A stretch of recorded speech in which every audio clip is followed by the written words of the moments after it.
Hi there, you're with Simon here at English Coach, and today we're going to talk a little bit about the difference between aspirations and ambitions. Some of these ideas may sound a little cliche. Of course, I'm going to color ambitions in a slightly negative light and aspirations in a totally positive light. But the mechanics of it, or the understanding behind the two words, is what really matters here today on my channel. This is the idea that I'm trying to promote. So, first off, to make things a little more black and white, I've categorized ambitions as things that most of society wants, or things they want, which are things like more money in terms of a promotion, or to win the lottery, or a new car or a new house, material things, of course, but also things that could bring them fame or recognition. These are certainly ambitions. And so, but one way that I'd like you to look at it, because often people don't fulfill their ambitions, is kind of like a vehicle without a motor. You know, a vehicle without a motor, or a vehicle with problems with it, with their motors. Whereas aspirations tend to be a little more individual and based on an individual desire that the person wants so much that they have designed or detailed more specifically. And so the nature of ambitions is that they can often be collective, especially when we're talking about people working in the same department of a company and all wanting the same job, or all wanting that same promotion. You've got five people wanting the same promotion, and there's only one position for the job. So they sacrifice values and other things to try to get there, and often they don't even know why they want that. It's just something that looks really good on the CV, or something that makes them feel good because they can prove that they got the job.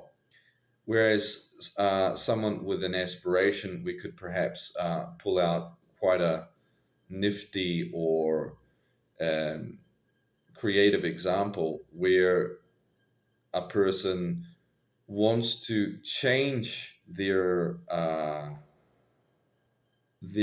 area of work and go from being, for example, a lawyer to opening their own business, or go from opening their own business to, or running their own business, I should say, to a, a field of work that they've never done before, but that was registered. You know, did they chase after that thing that nobody else necessarily wants? But that's not to say that there's not a lot of value in it. In fact, there's more value because it seems to speak more to the person, or to the desires of the person, than it does to the whims of the masses. So, this is how I like to divide ambitions and aspirations today. As we get into it, I'd like to point out that people often don't know how to create aspirations. Because what is an aspiration? And in this case, how could we construe an ambition in the same way? So for me, if we're looking at a 20-year-old, and he wants to get his first car, if it's an ambition, there's a high chance that a lot of his friends already have cars, and he sees their freedom, or he sees their posts on Instagram or Facebook or whatever, um, as so attractive, but it's something very external. Perhaps if they didn't own cars, he wouldn't even have thought about this necessity to go out and work, and then buy his first car. So not necessarily a bad thing. It's a great thing. The process works out really well for the boy or the girl who's going through that process. But in this case, when the person looks at acquiring the car, he's doing it because other people have done it, and he's not listing the criteria or personal reasons why he's going to do that. It's the same thing when the person wants to study at a certain school or travel to a certain country, not based off his preferences, but based on the preferences of his friends and things that his friends have already done. Whereas an aspiration is more about the why. So it could be coincidentally that the friend wants to travel or buy a car, but he had always wanted that for different reasons, for reasons that he carried within himself, and some of those reasons are things like uh, he wanted to be able to visit a family member in another town, for example, and he couldn't borrow his parents' car. That would be one reason. There would have to be other reasons. For example, that person in the family they were very close to, that he himself loves cars and he wants to get the sort of car that would allow him to routinely do his own oil change on the car, or something like that. Of course, we're not talking about electric cars here. We're talking about the old-fashioned ones that are still selling, especially in places in the world where electric cars are not popular yet. Or I think popular is the wrong word. I think available is the right word, right? Um, so aspirations connect with the why of the person, and when the person wants to travel, they don't listen to a friend and say, "Oh, that place is good, go there." They build an idea of the place that they want to visit based on who they are, on things that they like. Oh, um, why do you want to visit Japan? Oh, first of all, it's the history. I'm a little obsessed with the history. And also, I love Japanese food. I love Japanese food from my country.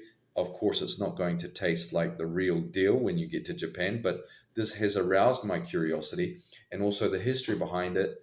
And these things make me so curious and so interested that I want to visit Japan. Oh, but hang on, man. We are all going to Sydney, Australia. Don't you want to come to Sydney, Australia? Now, guys, good luck. Take off there and have a great, throw a shrimp on the barbie, have a great time, And, but the idea is that it really comes from an aspiration, I think, really comes from your own heart, and an ambition we can pick up from peers, and we can pick up from those environments that we work in or that we live in, without actually thinking much about the reasons behind why we would want those things. So aspirations, personal desires, ambitions are this kind of want, just want without much description behind it. And oh, what are you going to do when you get the promotion? What are you going to do when you get the promotion? Well, the first thing I'm going to do when I get my pay rise or my promotion is I'm going to spend more. That's an ambition. There was no real purpose for you to get your promotion. You're going to be spending less time at home with your family. You're going to be working more so that you can spend more money on whatever it is. New cars and getting yourself into more debt, right? Whereas if the person has a specific reason for getting that pay rise or that promotion, that raise, right? Uh, this reason is going to connect to the person. Oh, at the moment, I would like to be able to invest in this opportunity and it's a specific opportunity that the person has been studying for years. It's not something collective that other people are around him are necessarily doing. It's something that he or she has been doing by themselves for quite a time, and got an essence and a feeling for that desire over a longer timeline, and it's become very personal to them, and they've followed it up, and they're getting the pay rise, or they're